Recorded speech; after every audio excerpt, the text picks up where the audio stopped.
नमस्कार, पुन्हा एकदा आपले सर्वांचे स्वागत आहे। जुन्या पेन्शनची जोरदार मागणी, मात्र सुधारित पेन्शन योजनेचा शासन निर्णय जारी।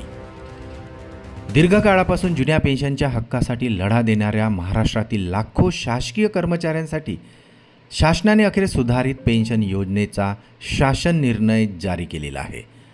चला तर पाहूया याविषयी सविस्तर अपडेट। त्यापूर्वी आपणास विनंती आहे, चॅनलला अजूनही सबस्क्राईब केलेलं नसेल तर चॅनलला सबस्क्राईब करा।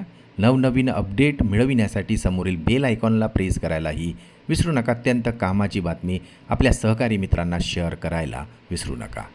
केंद्र सरकारच्या युनिफाईड पेन्शन स्कीमच्या धर्तीवर राज्य सरकारने सुधारित राष्ट्रीय पेन्शन योजना लागू करण्याचा निर्णय घेतला आहे। मात्र या योजनेतील काही अटीमुळे कर्मचाऱ्यांमध्ये नाराजी आणि संभ्रम निर्माण झालेला आहे। आता या नव्या नियमानुसार 20 वर्षे किंवा त्यापेक्षा अधिक नियमित सेवा असलेल्या कर्मचाऱ्यांना निवृत्तीच्या वेळी असलेल्या अंतिम मूळ वेतनाच्या 50% रक्कम अधिक लागू महागाई भत्ता मासिक पेन्शन म्हणून मिळणार आहे। ज्यामुळे 10 ते 20 वर्ष सेवा झाल्यास सेवा काळाच्या प्रमाणात आता प्रमाणबद्ध पेन्शन मिळणार आहे, तर 10 वर्षापेक्षा कमी झाल्यास या पेन्शन लाभासाठी पात्र ठरणार नाही।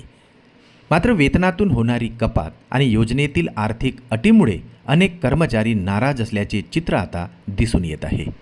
या सुधारित योजनेत किमान 7,500 मासिक पेन्शनची हमी देण्यात आली आहे। तसेच कर्मचाऱ्यांच्या निधनानंतर त्याच्या पती आणि पत्नीला मंजूर पेन्शनच्या 60% रक्कम फॅमिली पेन्शन म्हणून मिळणार आहे। तर या कर्मचाऱ्यांना होणार या योजनेचा लाभ। या योजनेची व्याप्ती केवळ सरकारी विभागापुरती मर्यादित नसून मात्र पात्र कर्मचाऱ्यांना याचा लाभ मिळणार आहे, ज्यामध्ये जिल्हा परिषद, पंचायत समित्या, मान्यताप्राप्त व अनुदानित शैक्षणिक संस्था, कृषी विद्यापीठे आणि अशासकीय महाविद्यालये यांना फायदा होणार आहे। नियमानुसार आता योजनेचा लाभ घेताना निवृत्तीच्या वेळी PFRDA खात्यातील जमापुंजीपैकी 60% रक्कम मात्र सरकारकडे जमा करावी लागणार आहे, तर उर्वरित 40% रक्कम ही ॲन्युइटीसाठी वापरण्याची तरतूद आहे। NPS खात्यातून पूर्वी आगाऊ रक्कम काढली असल्यास ती 10% व्याजासह पुन्हा जमा करण्याची ही अट ठेवलेली आहे। ही सुधारित पेन्शन योजना ऐच्छिक असून कर्मचाऱ्यांना NPSमध्ये राहायचे की सुधारित योजनेचा पर्यायही स्वीकारायचा यासाठी 31 डिसेंबर 2026 पर्यंत लेखी पर्याय द्यावा लागणार आहे। दरम्यान स्वतःहून शासकीय सेवेतून राजीनामा देणाऱ्या कर्मचाऱ्यांना मात्र सुधारित योजनेचा लाभ मिळणार नसल्याचे शासनाने आता स्पष्ट केले आहे।